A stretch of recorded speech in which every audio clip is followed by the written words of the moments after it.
তুলকালাম মিছিল দাঁড়িয়ে গেল নিমেষে। কেউ ভয় পেল, কেউ কেউ হঠাৎ চিৎকার করে উঠল ভয়ে। হসপিটালের মর্গের দিক থেকে একটা সম্পূর্ণ নগ্ন লাশ বেরিয়ে আসছে হেঁটে।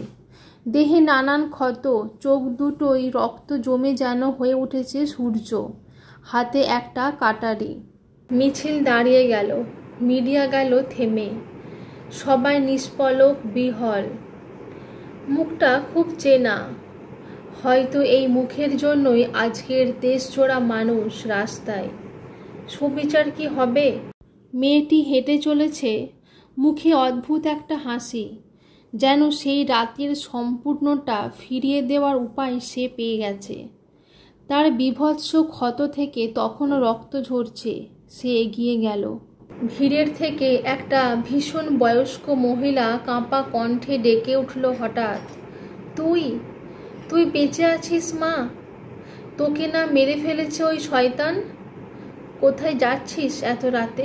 দুই পা থামল, ফিরে তাকালো সেই উলঙ্গ দেহ। হাসিটা হলো আরও প্রগাঢ়। উত্তর এলো, মারতে যাচ্ছি, তোমরা অপেক্ষা করো, তার কাটা মুন্ডু নিয়ে ফিরব।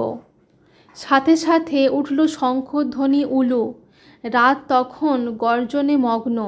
এক উলঙ্গ ধর্ষিতা চলেছে তার ধর্ষককে মারতে।